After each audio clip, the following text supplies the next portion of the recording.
To understand Romantic literature in its context, we need to understand what came before Romanticism, and that was the Enlightenment. The Enlightenment is also known as the Age of Reason because it was characterized by its emphasis on human rationality. We usually think of the 18th century as the Age of Enlightenment, but the origins of the Enlightenment date back to the Scientific Revolution of the late 16th and 17th centuries. The great successes of science in increasing our understanding of the natural world and producing new technologies that improved human life led to an optimism about the potential of human reason to remake government and society, relieve suffering, and improve human life and culture. The central value of the Enlightenment was reason. That means that Enlightenment thinkers doubted traditional authority. We need to make decisions not based on tradition, but based on reason, which means according to our own experience and our own experiments.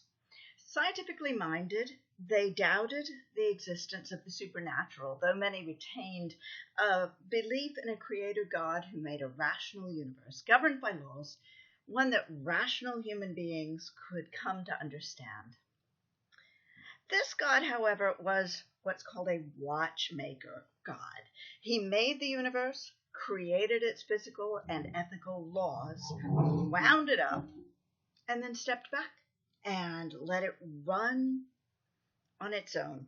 He doesn't intervene in human life. He doesn't intervene in the natural world. This belief is known as deism, as opposed to theism, which is belief in a personal God. Enlightenment thinkers also believed in a universal, rational human nature. This meant that all human beings of all nations and races were rational beings, and also that we could all reason with one another and come up with solutions for the world's problems.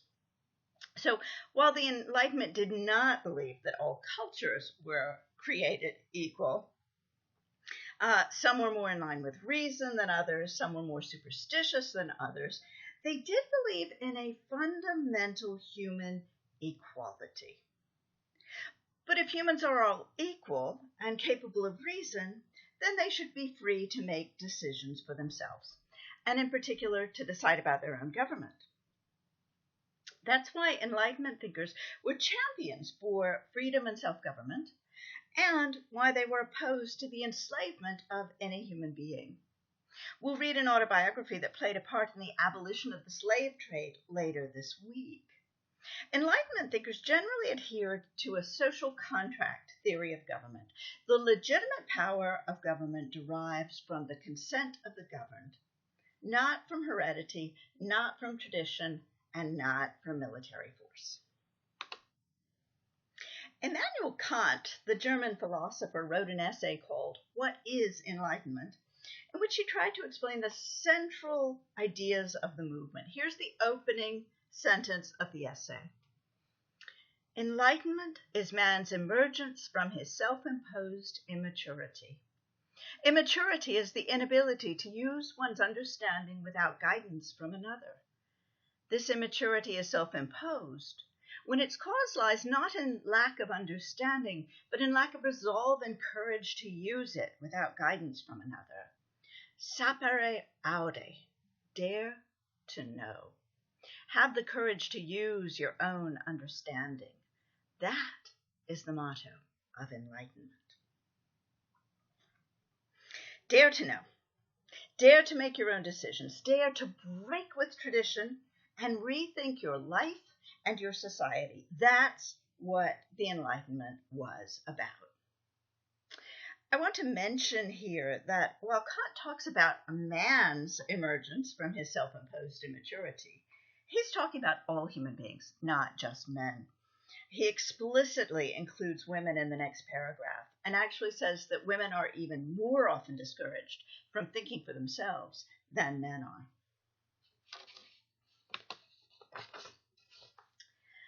Here are some major thinkers of the Enlightenment. As you see, they come from all over Europe. It was a broad-based intellectual movement, not belonging to one country.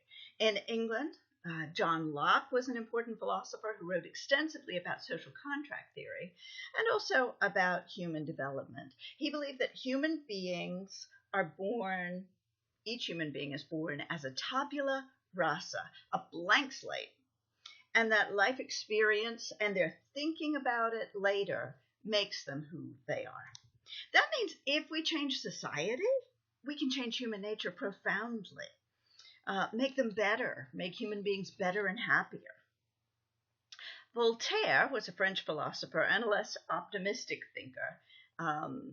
He was one of what they call the philosophes.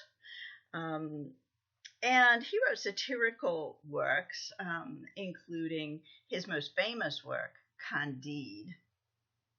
The German philosopher Kant has been called the central figure of modern philosophy. He was hugely influential in every kind of philosophical thinking. Rousseau was a Swiss writer who also wrote about the social contract. His ideas, though, began to move from Enlightenment to Romanticism, and he was the favorite philosopher of the French Revolution. Adam Smith and David Hume were both important British philosophers of the period. Enlightenment ideas challenged all existing authority, political, religious, familial.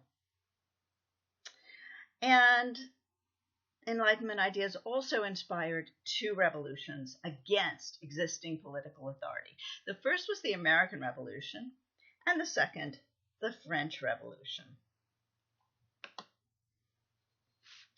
The American Revolution, 1775 through 1783,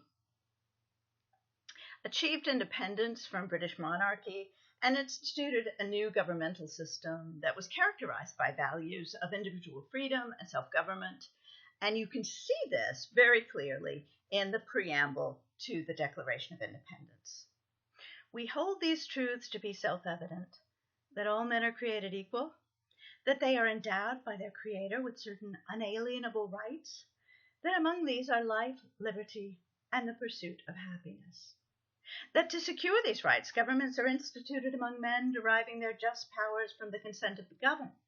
That whenever any form of government becomes destructive of these ends, it is the right of the people to alter or to abolish it, and to institute new government.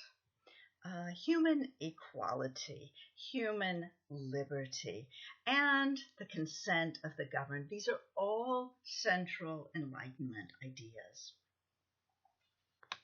The other revolution inspired by Enlightenment ideals was the French Revolution, which is more important to our understanding of the British Romantic movement.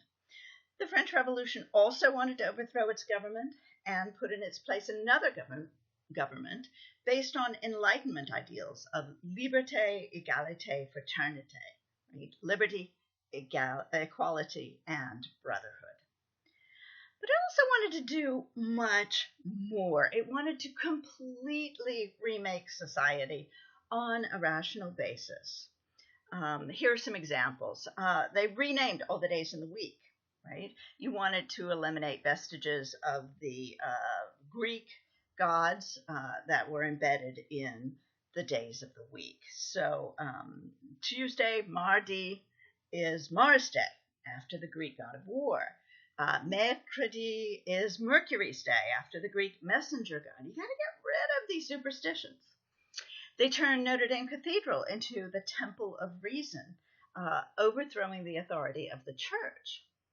They redesigned the system of weights and measures, giving us the metric system, a more rational system rather than a traditional system. And interestingly, the English world, including America, long resisted using the metric system. They also overthrew the class system, eventually executing large numbers of aristocrats, including King Louis XVI and his family.